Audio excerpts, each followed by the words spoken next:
Amém, irmãos? Acho que voltamos, né?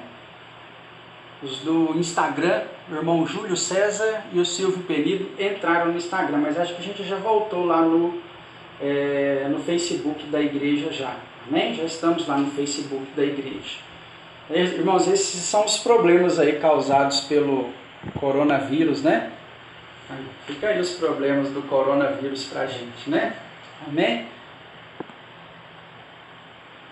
Nos ajude aí compartilhando mais uma vez esse vídeo, né? A gente voltou ao vivo e agora precisa compartilhar lá no grupo da igreja com os irmãos para a gente poder estar acompanhando em nome de Jesus. Amém? Glória a Deus. Compartilhou de novo?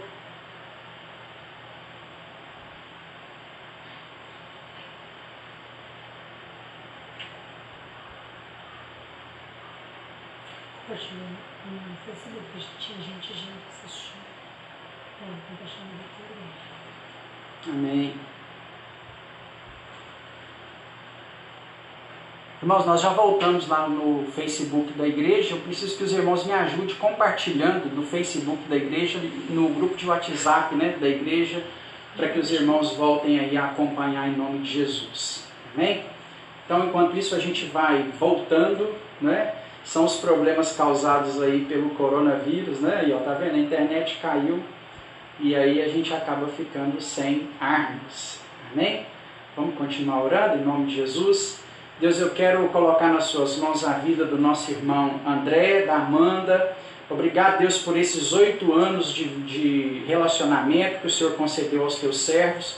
Nós oramos a Deus para que o Senhor conceda mais e mais anos sobre a vida deles, que o Senhor abençoe a família, que o Senhor abençoe o casal, em o nome de Jesus, em o nome de Jesus. Amém. Então nós já oramos pelo César, oramos pela Sandra e oramos pelo nosso irmão André e também pela nossa irmã Amanda. Amém? Compartilhe aí os contatos que você sabe que a gente voltou, né? A irmã Lucimar estava assistindo, o irmão Milton, mais a Cidinha, estava assistindo, o Júlio mais a Lázara estava assistindo, né? O Juliano mais a Vanessa entraram ali agora, né? Nos ajude aí. Tinham muitas pessoas nos assistindo e a internet mandou todo mundo embora, né? Então, glória a Deus, vamos enfrentando aí essas lutas, essas dificuldades, essas adversidades, sabendo que o nosso Deus está no controle sempre. Amém, meu irmão? Glória a Deus.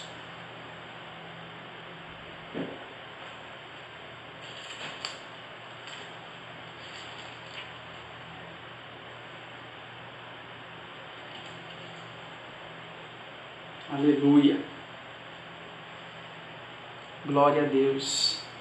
Os irmãos estão voltando aí, né? Já vi que o irmão Milton mais a Cidinha voltou, o Júlio mais a Lázara, a Ercila, né? Pelo Instagram alguns irmãos estão acompanhando também. Irmãos, a internet caiu, por isso que caiu, né? Deu um pique na internet aqui, a gente teve que sair e teve que entrar novamente, né? O inimigo se levantando, né? Vamos orar para que Deus repreenda isso em nome de Jesus. Amém? Abra sua Bíblia comigo, né? Se você está aí na sua casa e tem a oportunidade de pegar a palavra do Senhor nas suas mãos, abra a palavra de Deus comigo, livro do profeta Isaías, capítulo de número 53.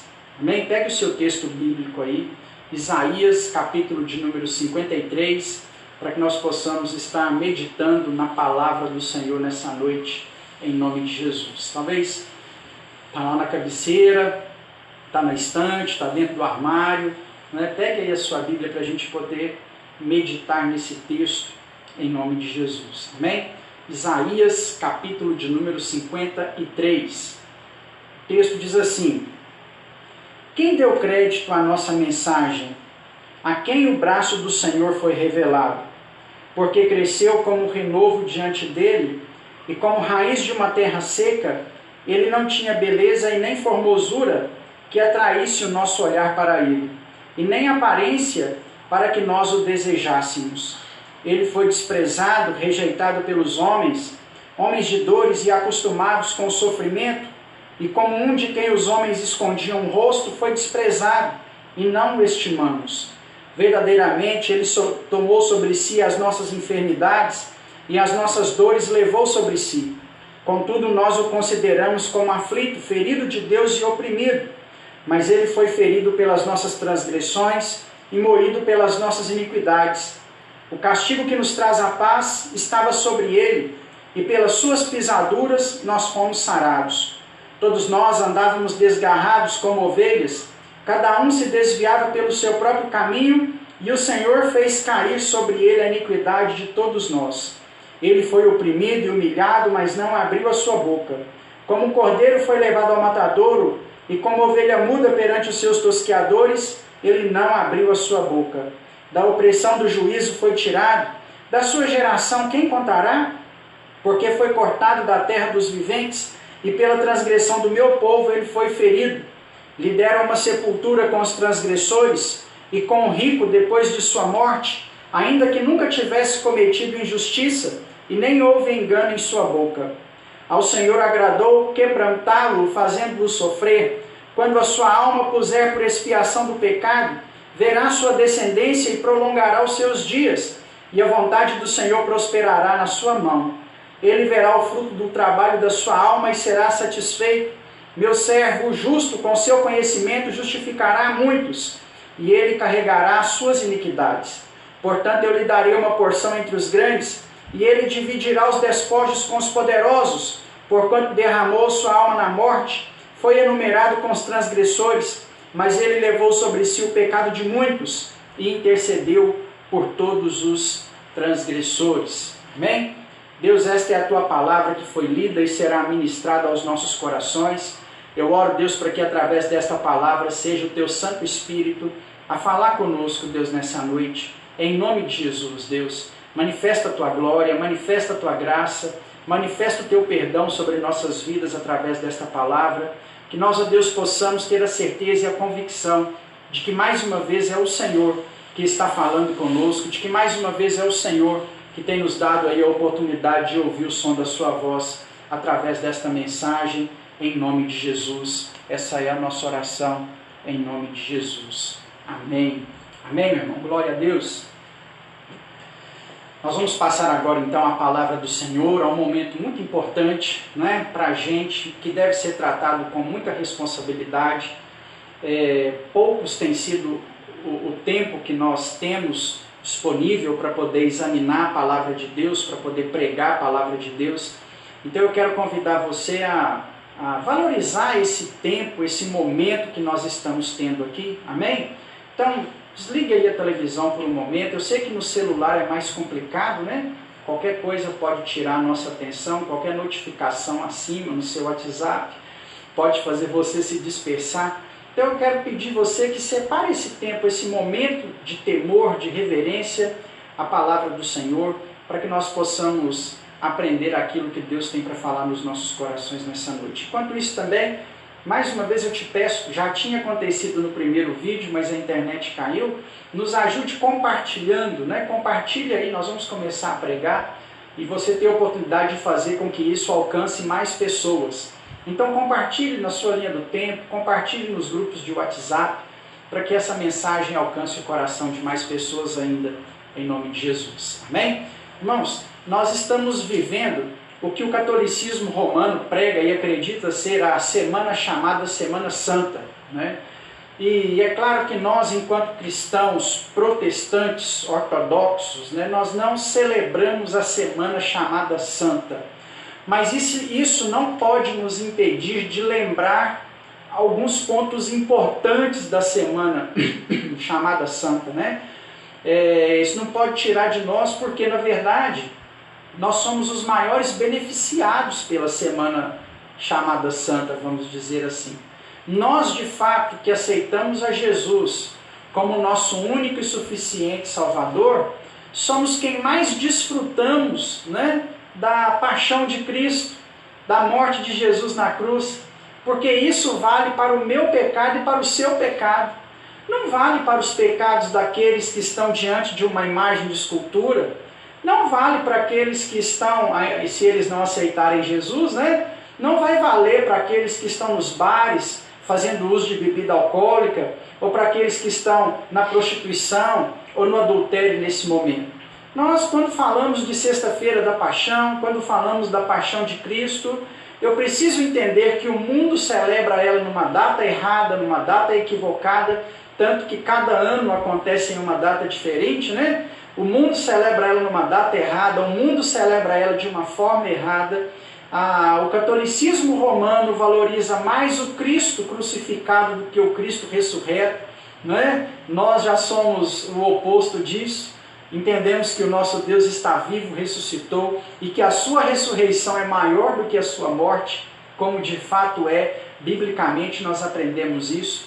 Então isso não pode, o fato da data estar sendo comemorada de forma errada, não pode tirar de nós alguns preceitos relacionados à semana chamada Semana da Paixão de Cristo, né?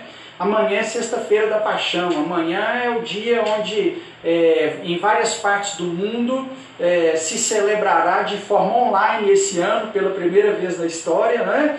A morte de Cristo, a crucificação de Cristo.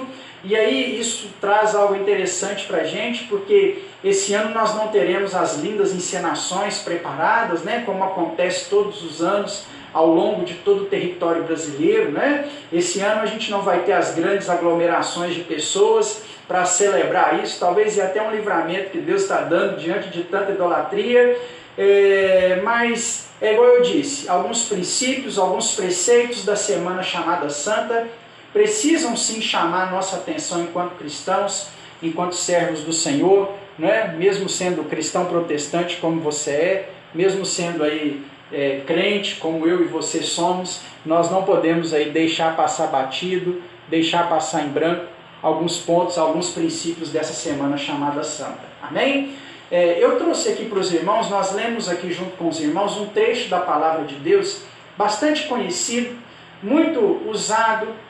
Antigamente, há um tempo atrás, lá na década de 90, os irmãos que são aí da igreja, principalmente de igrejas batistas, na década de 90, certamente já participaram aí de jograis, não é? Relacionados a esse texto bíblico. Antigamente, sempre nessas datas que nós vivemos, como vamos viver aí amanhã, como estamos vivendo durante essa semana, vamos dizer assim, pelo menos no calendário, várias igrejas evangélicas faziam jograis, faziam teatros, faziam musicais, né? O grupo de louvor preparava musicais, o pessoal do teatro faziam jograis, né? A respeito aí de Isaías 53, um dos mais lindos poemas de toda a Bíblia, porque ele conseguiu retratar de forma muito clara, de forma muito nítida, ele conseguiu retratar a paixão de Cristo.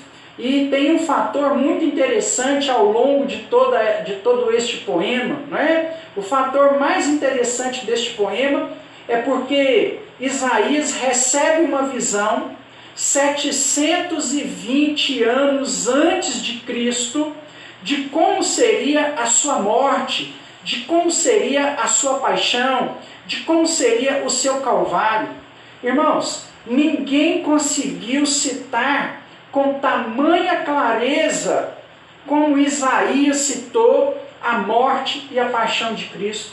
Nenhum dos evangelistas, nem João, que talvez é o mais rico em detalhes a respeito da crucificação, conseguiu citar com tantos detalhes como Isaías citou em Isaías 53, 720 anos, acredite meu irmão, 720 anos antes de tudo isso acontecer, né? João é o discípulo que mais escreve a respeito da crucificação.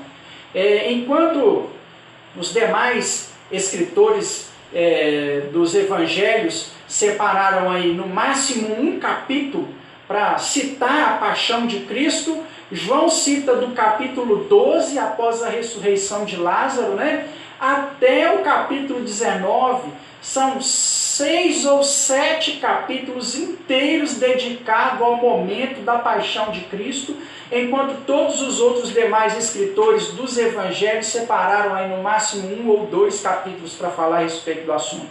E nem João, que foi o que mais falou a respeito do assunto, conseguiu trazer para a gente uma clareza tão grande como Isaías trouxe, como Isaías, algumas observações que Isaías fez a respeito da crucificação. E Isaías, para mim, ele é um profeta incomum. Para mim, é um dos maiores. Cada pastor, cada estudante bíblico acaba tendo uma particularidade em comum com alguns profetas do Novo e do Antigo Testamento, se você conversar com pastores diferentes, cada um vai gostar mais de um texto do que de outro, cada um vai observar mais um profeta do que o outro, cada um vai considerar um profeta maior do que o outro. Na minha opinião, um dos maiores profetas que houve em Israel, sem sombra de dúvida, é Isaías. Isaías é um profeta que não é tanto o profeta do milagre, como foi Elias e Eliseu, por exemplo. Nós não vemos grandes milagres. Aliás, eu acho que não temos nenhum milagre citado por intermédio do profeta Isaías. Mas ele foi o profeta que mais escreveu. O seu livro ele traz particularidades interessantíssimas. Por incrível que pareça, há alguns números que coincidem com os números do profeta Isaías, alguns números bíblicos. Por exemplo, a Bíblia possui 66 livros. O profeta Isaías possui 66 capítulos. A Bíblia possui 39 livros no Antigo Testamento e 7 livros no Novo Testamento. O profeta Isaías, exatamente até o capítulo de número 39, ele aborda apenas assuntos relacionados à lei, ou seja, ao Antigo Testamento. E do capítulo 40 em diante, ou seja, os últimos 27 capítulos do livro, falam sobre graça, inclusive sobre morte e ressurreição de Jesus, como nós acompanhamos aqui no capítulo de número 53. Então, para mim, também é um profeta incomum. Para mim, ele chama a atenção até pelo seu estilo profético de profetizar. Quando Isaías começou a profetizar entre os judeus, ele é um profeta do Reino do Sul, o Reino do Norte já havia sido levado cativeiro para a Síria, e Israel era representada apenas por Judá, pelo Reino do Sul, onde estava Jerusalém. E quando Isaías profetiza nesse período, o pessoal vive um período único em sua época. Como o Reino do Norte havia sido disperso pela Síria, o caminho para se chegar ao Egito, para se chegar à Mesopotâmia, mais fácil era passando pela terra judaica, era passando pelos judeus. E aí os judeus inventaram naquele período uma coisinha que a gente sofre com ela até hoje, até nos dias atuais, chamada pedágio. Vários judeus trabalhavam cobrando pedágio. Outros judeus transformaram as suas casas em hotéis, porque as viagens eram feitas a pé, e é claro que as pessoas não chegavam ao destino no mesmo dia, precisavam pousar para terminar a sua viagem. E aí os judeus viraram esse ponto onde as pessoas pausavam para viajar e aí dar seguimento ao seu destino. Isso aí, o que aconteceu? Trouxe um enriquecimento muito grande sobre os judeus. Os judeus prosperaram individualmente falando, como nunca haviam prosperado em toda a história durante esse período. E junto com a prosperidade ela traz algumas coisas negativas. Quase sempre uma pessoa sem Deus que prospera, ela acarreta para dentro de si algumas coisas negativas. Por exemplo, a prosperidade ela tira do nosso coração a necessidade de Deus. Se você pegar, por exemplo, alguém que é milionário, que é bilionário, essa pessoa ela precisa muito menos de Deus do que eu e você, se você fosse olhar pela teoria, Talvez você está aí cheio de boletos para pagar agora, amanhã é dia 10 e você já não sabe como vai fazer, Talvez você está aí cheio de coisas para poder resolver, e aí você está, oh Deus, me ajuda, Você talvez que ganha um salário mínimo, que era insatisfeito com o seu salário, hoje está pensando assim, Senhor, não deixa com que eu seja mandado embora, eu preciso desse salário. E talvez quem é bilionário, a não ser por causa de suas empresas, não está tão preocupado ou tão necessitado de Deus como eu e você estamos. Por quê? A prosperidade, na maior parte das vezes, ela tira de nós a necessidade de Deus. E isso aconteceu lá em Israel. Tirou do povo a necessidade de Deus. E aí, no período de Isaías, como que o povo estava? O povo estava afastado de Deus, eles tinham dinheiro, e pensavam que por ter dinheiro não precisavam de Deus. Eles haviam parado com os sacrifícios. Eles não estavam guardando o sábado como deveria. Pensa para você ver, as pessoas viajavam. E aí chegava na casa de um judeu dia de sábado. Ele não podia parar tudo, né? Porque era sábado, recebendo hóspedes na sua casa. Então, recebendo um hóspede na casa dele, o que ele ia fazer? Ele ia fazer comida, ele ia preparar o café, ele ia arrumar o banho, ele ia arrumar o quarto, ele ia conversar com essa pessoa. Ele não parava os seus afazeres como ordenava a lei de Moisés para aquele tempo, né? Ele não podia parar porque ele tinha um hóspede na sua casa que estava pagando por aquilo. Então o povo, além de perder a necessidade de Deus, eles também pararam de levar em consideração o serviço ao Senhor, o dia dedicado a Deus, o trabalho voltado a Deus que deveria acontecer no sábado. E aí, em meio a esse desviar da presença de Deus do povo de Israel, Deus vai lá e levanta Isaías para poder pregar. Por isso que eu gosto muito de Isaías. Sabe por quê? Porque Isaías foi um profeta que ao seu tempo, em primeiro lugar, ele falou a verdade. Ele não omitiu. Se você ler o livro do profeta, você vai ver que é um tapa na cara desse povo, não é? Que é falando para esse povo acordar, que eles deveriam servir a Deus, que havia uma esperança messiânica, que essa esperança messiânica não podia ser deixada de lado e que eles precisavam urgentemente retornar aos caminhos do Senhor. E Isaías, em primeiro lugar, ele falava a verdade. Doa a quem doer. Aconteça o que acontecer. A verdade estava nos lábios de Isaías, tanto que ele demonstra na sua experiência com Deus no capítulo 6, como que isso acontece. Eu sou um homem de impuros lábios. E o Espírito Santo vai lá e purifica os lábios de Isaías. Creio eu também até para que esta verdade se tornasse mais verdade ainda. E ele falasse de fato aquilo que Deus queria que fosse falado ao seu povo. Então, a primeira ação que me chama a atenção é Isaías e faz para mim, na minha opinião, um profeta em comum entre todos os outros, é porque havia muita verdade. Não que na boca dos outros não tinha verdade, né? Mas em Isaías é mais. Em Isaías há muita verdade nos seus lábios. E ele não importa, ele não contextualiza, ele vai direto ao ponto, não é? A segunda ação que me chama a atenção sobre o profeta Isaías é porque, além de falar a verdade, ele conviveu com um problema muito sério. As pessoas não acreditavam naquilo que ele pregava. Geralmente, o que faz isso com a gente também é a prosperidade. A prosperidade, ela tira do nosso coração a fé. Porque agora eu não preciso mais exercer a minha fé. Eu posso confiar no dinheiro que eu tenho. E isso aconteceu com o povo judeu no período de Isaías. Eles perderam completamente a fé em Deus. E aí um profeta desse nível, o mais messiânico de todos os profetas do Antigo Testamento, o que tem o maior livro escrito no Antigo Testamento, olha que fato interessante, o que mais falou, o que mais escreveu, o que mais disse a verdade, ninguém acreditava nele. Ponto em comum.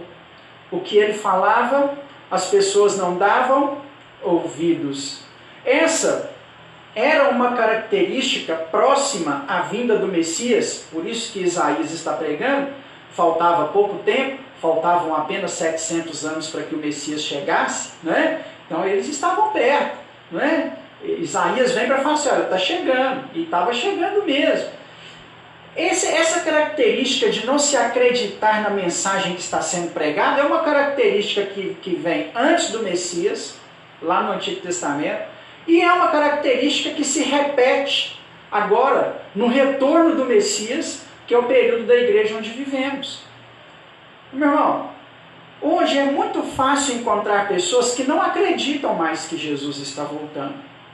Para muitas pessoas, quando nós falamos que Jesus está voltando, isso aparenta ser um conto da carochinha. Muitas pessoas não acreditam. Muitas pessoas acreditam que toda essa situação que nós estamos vivendo hoje, nos nossos dias, é uma situação normal e que absolutamente nada pode acontecer a partir disso. Muitas pessoas não acreditam nas profecias bíblicas, apocalípticas, a respeito da vinda do Senhor, que estão se cumprindo para os nossos tempos. Muitas pessoas não acreditam. É extremamente normal vivermos a mesma situação que viveu o profeta Isaías, onde ninguém acreditava naquilo que ele pregava.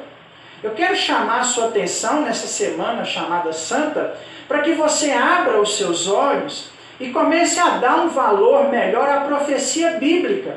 Não aquilo que pastor X ou Y está falando, não o que o Mandetta está falando, não o que Bolsonaro está falando, mas aquilo que a profecia bíblica nos alerta, principalmente relacionado ao momento em que nós vivemos.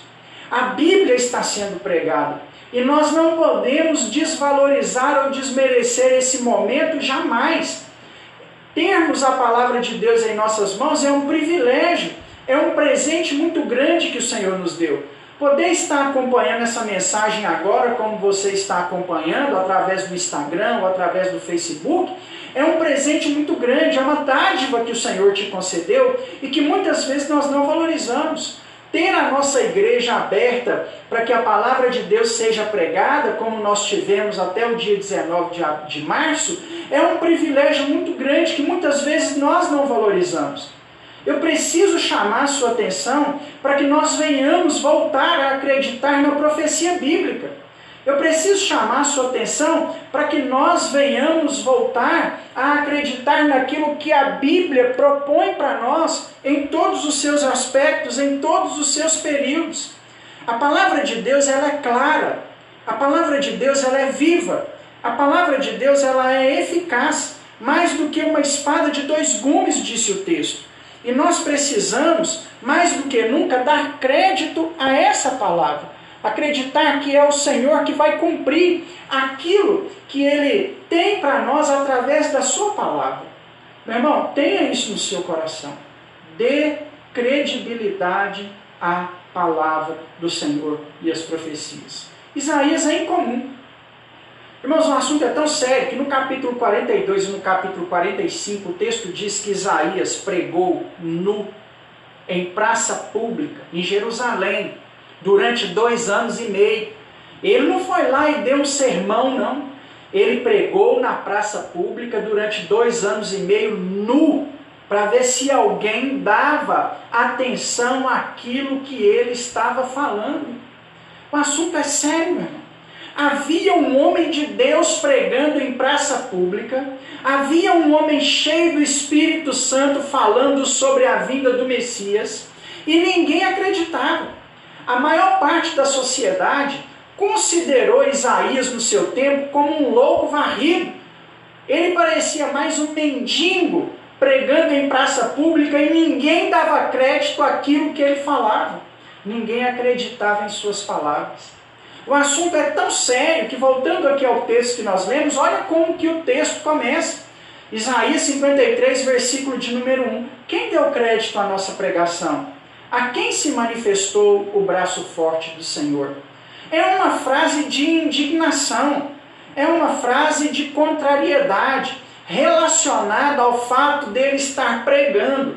E aí ele já está no capítulo 53, né? Ele já falou sobre o Emanuel, ele já falou sobre o Deus que guarda os seus filhos, ele já falou que Deus tem na palma das mãos o nome de cada um, ele já falou muitas coisas e ninguém está acreditando.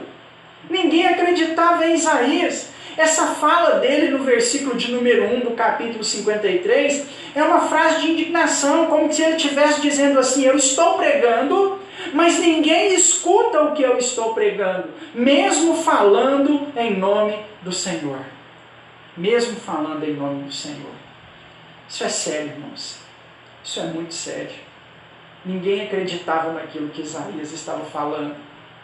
É claro que uma das coisas que levou o pessoal a não acreditar na sua profecia foi porque ele profetizava coisas loucas.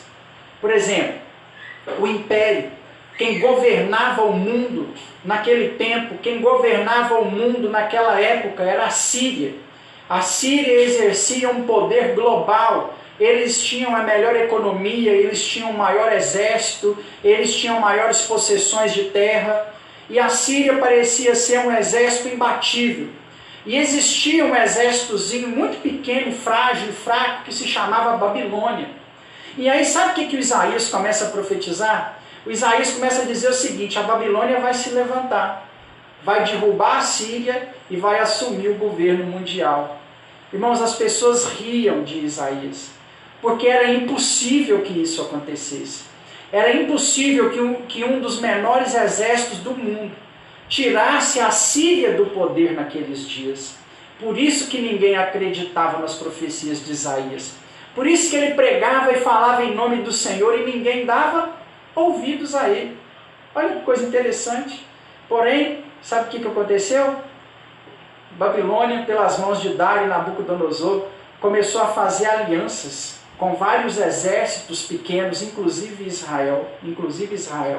E aí eles juntaram vários exércitos pequenos aliançados pela Babilônia, se levantaram contra a Síria e destituíram a maior economia do mundo de sua época do poder.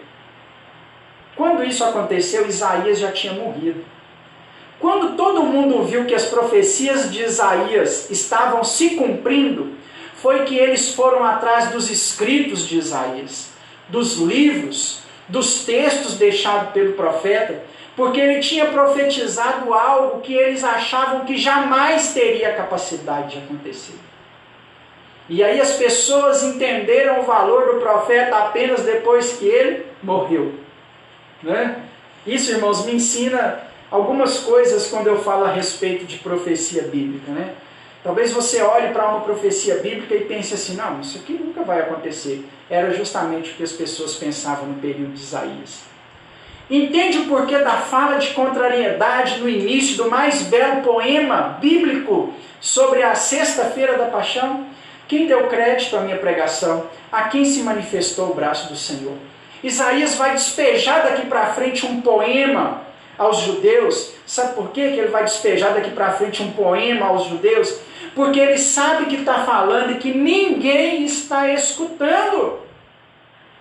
O mais belo poema veio de alguém que naquele momento, entre aspas, diante dos homens, não tinha credibilidade para poder falar. Por isso esse sentido de revolta. E aí ele vai esboçar o maior poema messiânico de toda a Bíblia. Ele vai detalhar o momento do Calvário como ninguém jamais detalhou em toda a história bíblica. Esse é outro fator que me leva a considerar Isaías como um profeta incomum para a sua época, porque é muito profundo. O texto diz assim: porque ele cresceu como um renovo, diante dele como raiz de uma terra seca, ele não tinha beleza e nem formosura que atraísse o nosso olhar para ele, e nem aparência para que nós o desejássemos. Fatores interessantíssimos a respeito de Jesus. Eu poderia transformar essa mensagem num culto de estudo bíblico e pregar para você aqui até amanhã cedo, só dentro desse texto, porque tem muita informação. Entre elas, o fato do Senhor ser simples e humilde.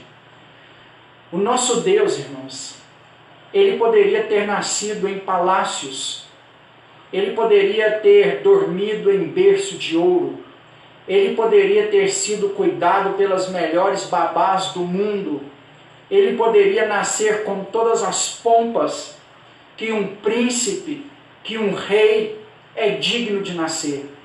Mas, no entanto, o Filho de Deus optou por nascer em uma manjedoura, optou por estar entre animais no pasto, optou nascer no meio de uma família simples e humilde, ao invés do palácio real. Jesus me ensina a ser simples e humilde desde o seu nascimento. O primeiro versículo desse poema fala a respeito daquele que foi crescendo como um renovo de uma terra seca. Veio de onde ninguém esperava. Cresceu de forma como ninguém aguardava. Veio entre aqueles que a fala de Herodes é: porventura, vem algo bom de Belém? Essa é a fala de Herodes. Ele veio como raiz de uma terra seca. Ele floresceu mediante a um povo que não era capaz, humanamente e economicamente falando, de nada. Ao invés de nascer no palácio entre reis, ele nasceu numa família simples, pobre e humilde. Esse é o Deus que nós servimos. Um Deus que nos convida à humildade.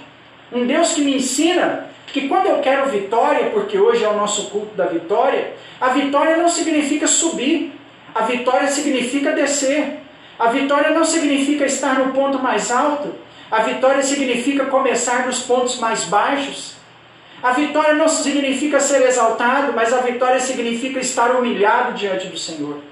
O nosso Deus nos deu o exemplo maior de vitória. E a maior vitória de Jesus foi enfrentar lutas, adversidades e tribulações desde o seu nascimento, durante o seu ministério, até a morte, na sexta-feira da paixão e morte de cruz. Esse é o nosso Deus. O texto diz que nele não havia beleza e nem formosura, para que ao olharmos para ele, o desejássemos. Ao contrário das lindas pinturas que nós temos de um homem jovem, de pele lisa, com barba feita, que parece que usou condicionador na barba, e olhos verdes, não era essa a aparência bíblica de Cristo. A aparência bíblica de Cristo é que havia ali um rosto talvez manchado pelo sol israelense, palestino, uma pessoa que tivesse uma pele sofrida, porque assim é a daqueles que moram nesse determinado lugar. Não era de alguém bem cuidado, não era de um príncipe, era de alguém que, ao você olhar para ele, não via uma beleza física. As pessoas que olhavam para Jesus quando ele começou a pregar no seu ministério, não viam nele um homem de grande importância no que diz respeito às vestimentas, ao jeito de falar, ao modo de se comportar. O que chamava a atenção de Jesus era a sua mensagem e o fato dele sempre falar cheio do Espírito Santo, não a forma como ele se vestia. Hoje nós ouvimos muitas pessoas porque elas se vestem bem, porque a sua camisa é estampada, ou porque ele usa um terno de corte italiano, ou porque usa uma gravata invocada, ou porque ele chega num carro do ano, num carro de luxo, ou porque ele anda de avião, ou porque ele anda de helicóptero. Jesus não foi reconhecido por essas coisas. Jesus foi reconhecido por ser humilde. Jesus foi reconhecido por falar a verdade. Jesus foi reconhecido por pregar o Evangelho, doa a quem doer, mesmo que custasse a sua vida, como de fato custou. Jesus foi reconhecido por ser cheio do Espírito Santo de Deus. É isso que nos faz vitoriosos. Você vai ser uma bênção o dia que você for cheio do Espírito Santo, meu irmão. A sua casa vai ser uma bênção o dia que ela estiver cheia do Espírito Santo. É isso que faz de nós vitoriosos. Versículo de número 3. Ele foi desprezado e rejeitado pelos homens, homem de dores e acostumado no sofrimento, e como um de quem os homens escondiam o rosto, foi desprezado e não fizemos dele caso algum.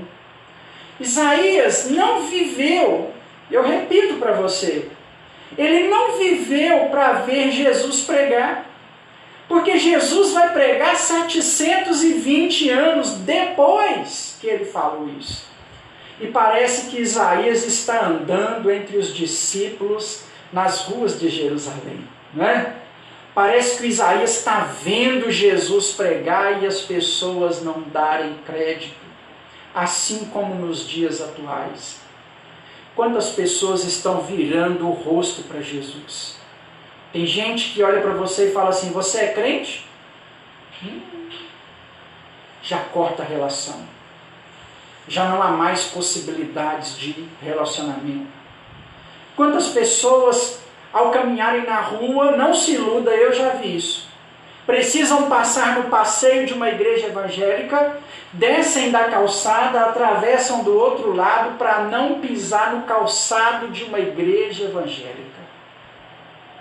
Quantos amigos seus, você fala de Jesus para eles e eles viram o rosto, como diz o texto. Escondem o rosto de Jesus.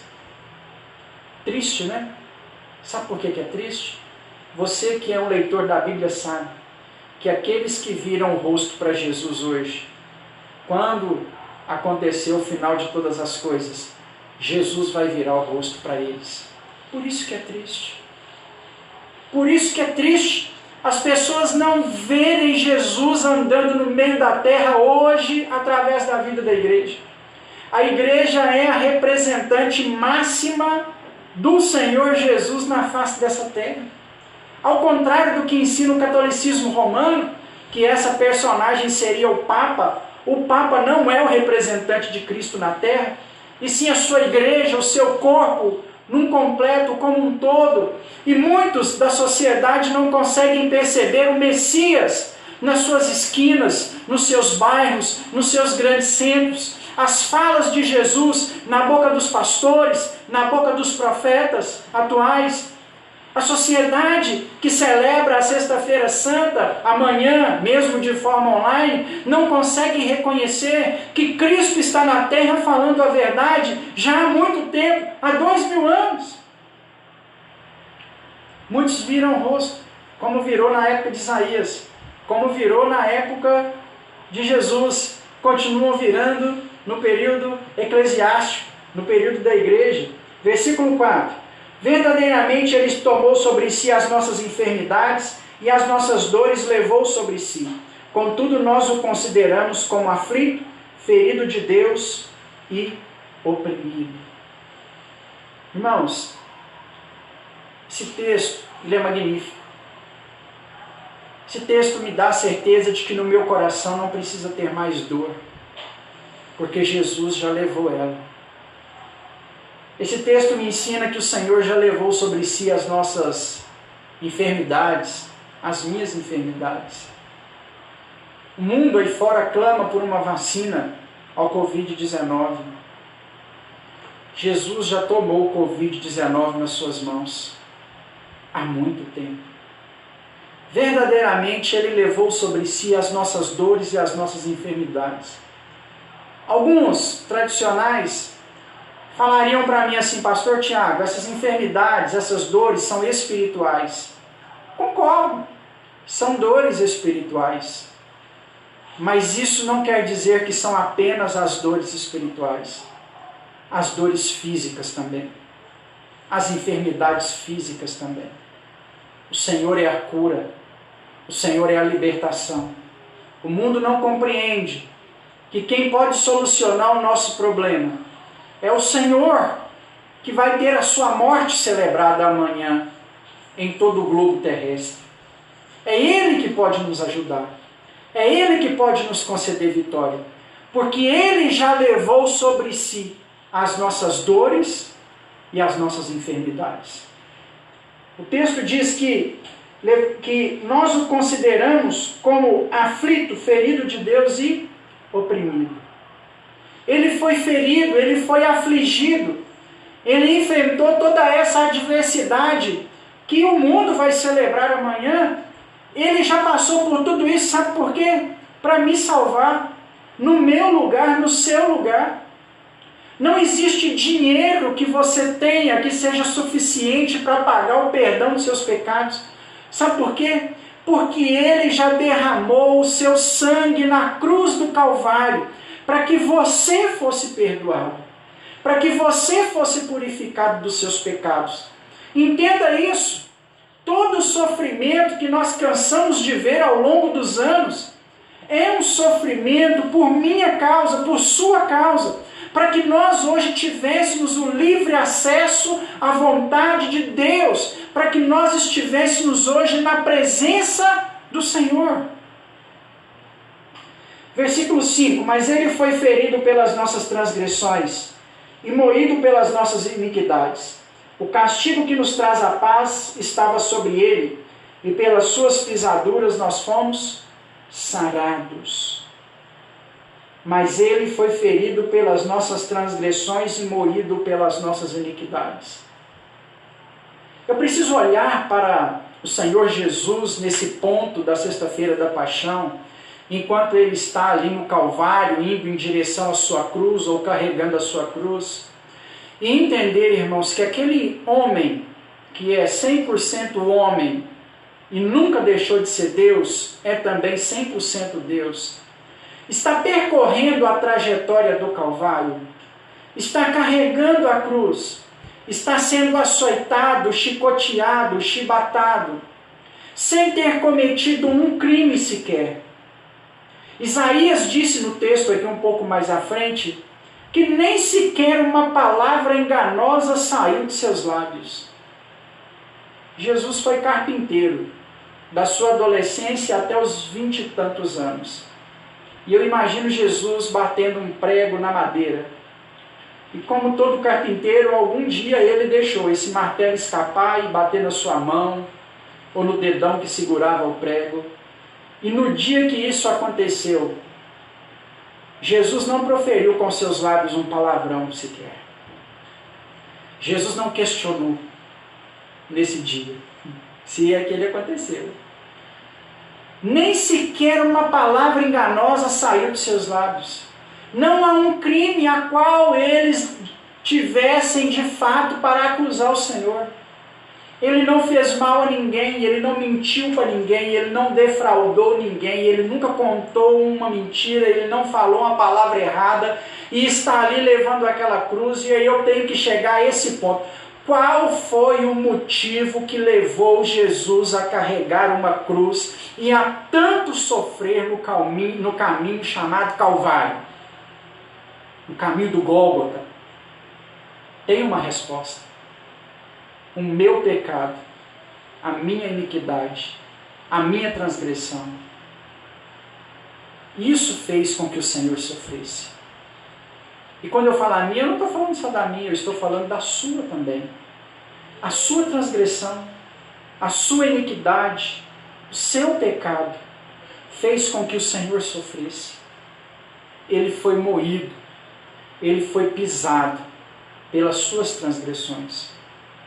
E eu deveria estar lá, tomando açoites, pedradas e ser crucificado. Mas ele te amou tanto, ele te ama tanto, que ele foi lá por você. Ele fez isso por você.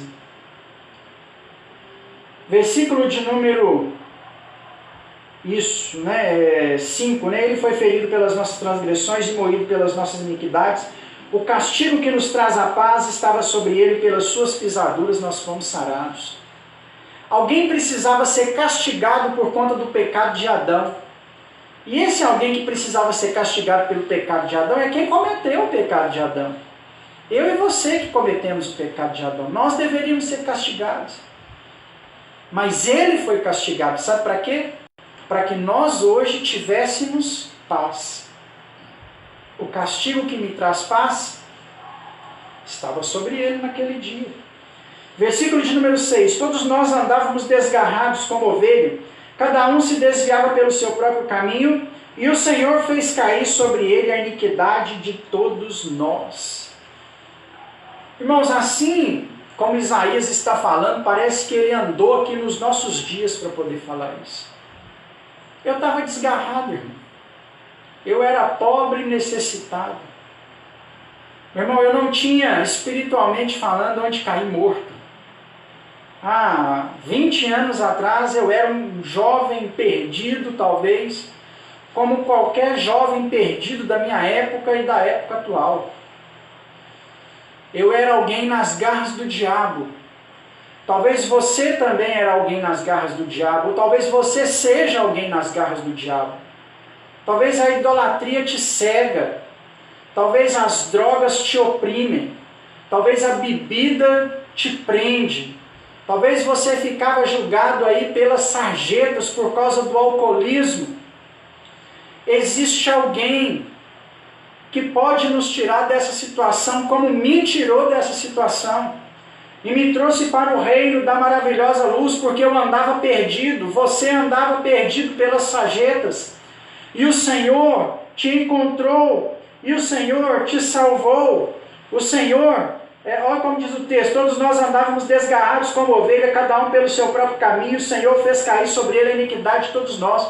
O Senhor, através da morte de cruz, nos reuniu, nos ajuntou diante da sua presença e nos fez filhos, nos fez servos, nos fez filhos dele pelo poder do seu sangue. Jesus operou grande transformação na minha vida, operou grande transformação na sua vida, e pode operar grande transformação na vida desse que talvez está nos assistindo preso.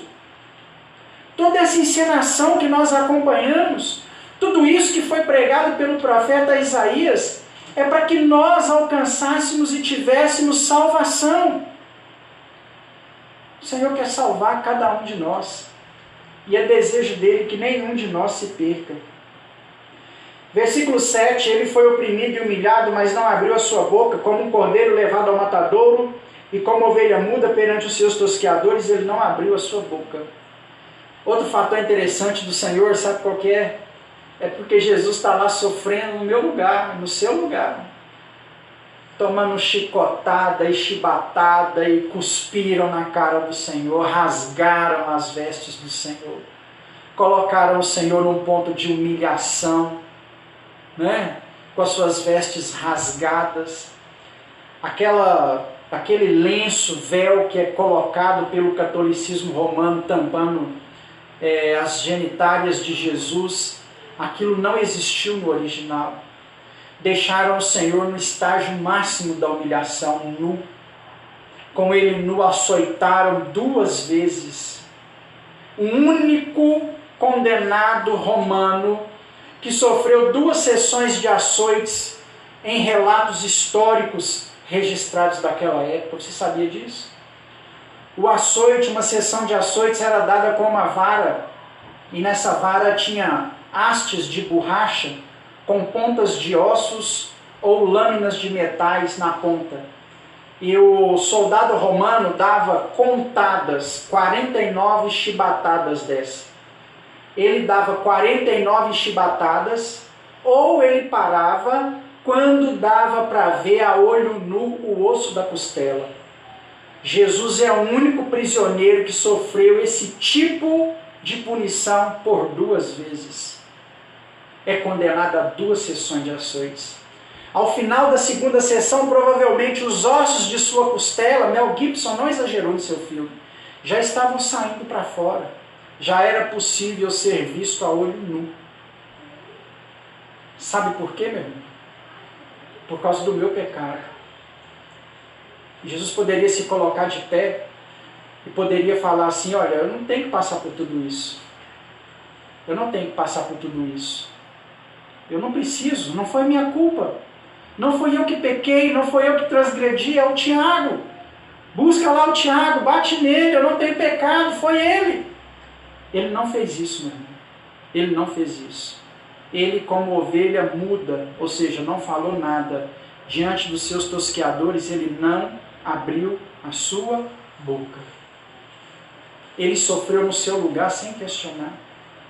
Talvez ele tinha que ter chamado lá: é o Júlio, é a Lázaro, é o Milton, é a Cidinha, é o Hélio, é a Lucimar, é a Joaquina. Não, ele não chamou nenhum de nós, irmãos. É a Dorinha. Não, ele não chamou nenhum de nós. Ele ficou em silêncio e pagou o preço no meu e no seu lugar. Para que quando o diabo questionasse assim: olha, mas o Tiago não pagou o preço, Jesus vai se levantar e falar assim: lembra da cruz? Eu paguei no lugar dele. Foi por mim e por você que ele morreu naquela cruz. Foi por mim e por você. Versículo 8. Da opressão do juízo foi tirado a sua geração que encontrará, porque ele foi cortado da terra dos vivos e pela transgressão do meu povo ele foi ferido. Nós vamos parar por aqui. Meu irmão, entenda, valores que eram para serem ensinados e pregados amanhã, na sexta-feira da paixão. Tudo aquilo aconteceu. Muitas pessoas olham e pensam assim: coitadinho do Senhor, ele não tinha que ter sofrido tudo aquilo. Realmente, eu não discordo, mas tudo aquilo é para que eu e você estivéssemos na presença do Senhor. Tudo isso é para que eu e você tivéssemos a maior vitória das nossas vidas. Amém? A nossa salvação, perdão de pecados. Talvez você esteja sem dinheiro, talvez você esteja sem saúde, talvez você esteja pagando aluguel, talvez você esteja andando a pé, talvez você esteja na miséria, mas Deus proporcionou para você a maior vitória que você poderia ter. Ele pode perdoar todos os seus pecados. Todos os seus pecados. Independente do que você cometeu. independente do tamanho da sua transgressão. Ele derramou o sangue dele para que você tivesse todos os seus pecados perdoados. Olha que vitória, meu irmão. Celebremos a Deus esta vitória. Hoje é culto da vitória, né? Celebremos a Deus essa vitória. Eu sei que Deus vai dar vitória para a sua casa, vai dar vitória para a sua família, mas a primeira vitória que o Senhor nos concede é essa. Aqui é ensinada para nós na sexta-feira da paixão. Aqui é ministrada em Isaías 53. Ele nos deu perdão, Ele nos sarou, Ele nos curou, Ele levou sobre si as nossas dores, Ele tomou sobre si as nossas enfermidades. O castigo que nos traz a paz estava sobre Ele, e pelas suas pisaduras nós somos sarados. Ei, meu irmão, o Senhor te sarou, o Senhor te curou, o Senhor te libertou. Sem sombra de dúvida, a maior vitória que Ele poderia ter concedido a você nesses dias, em nome de Jesus. Tome posse dessa vitória. Não é? Talvez você queria tomar posse de um carro zero, de uma casa nova. Tome posse do perdão de pecados. Tome posse de ser nova criatura. Não despreze esta mensagem como as pessoas desprezaram durante o período do profeta Isaías. Não despreze essa mensagem como Herodes desprezou no período de Jesus e de João Batista.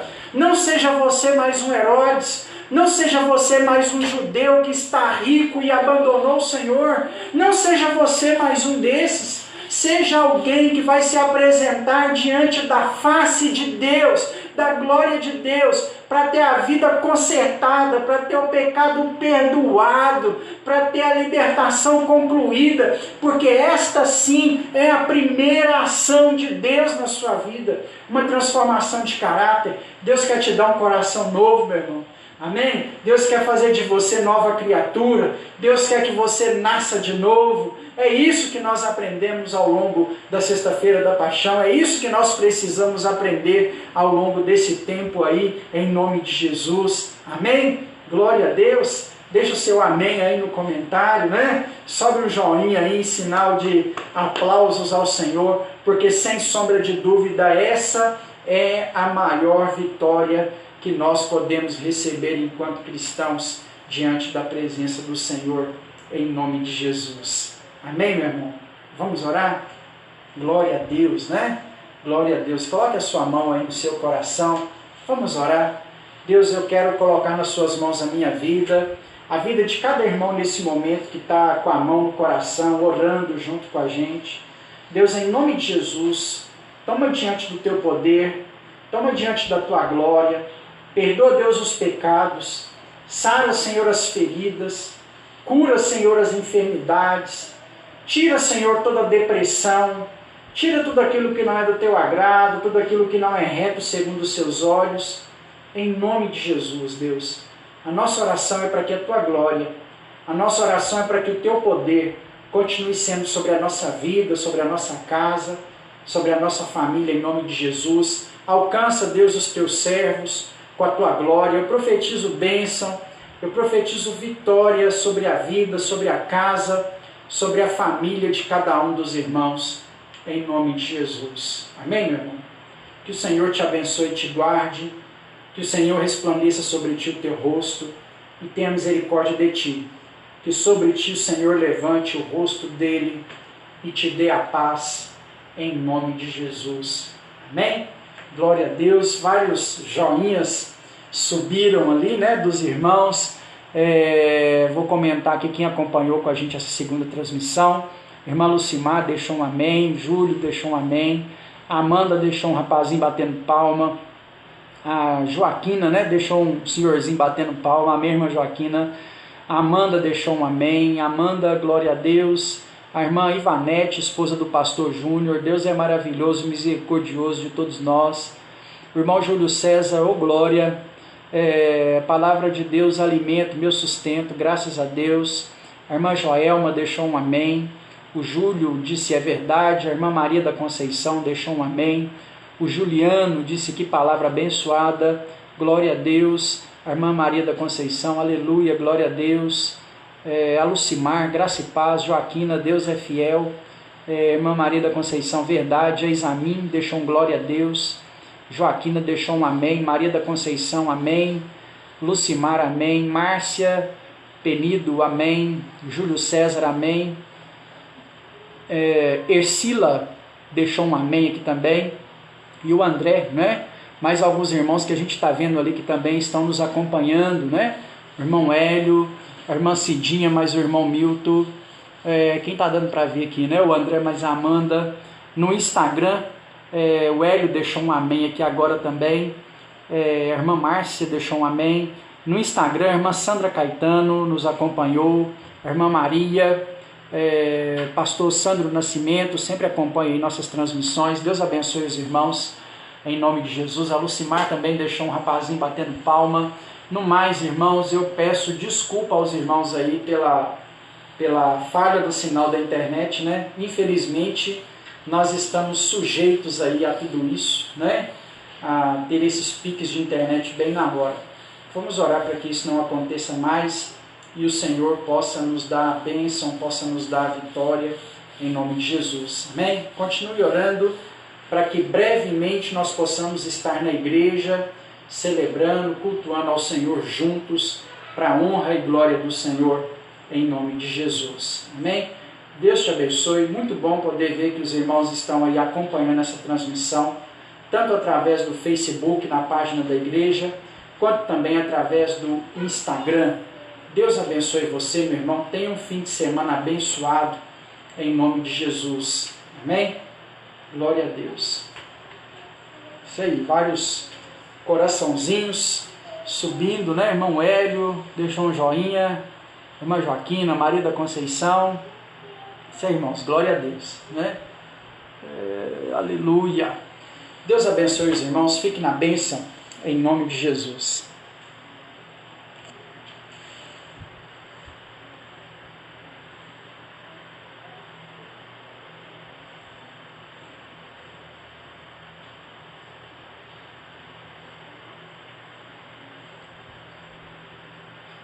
Amém.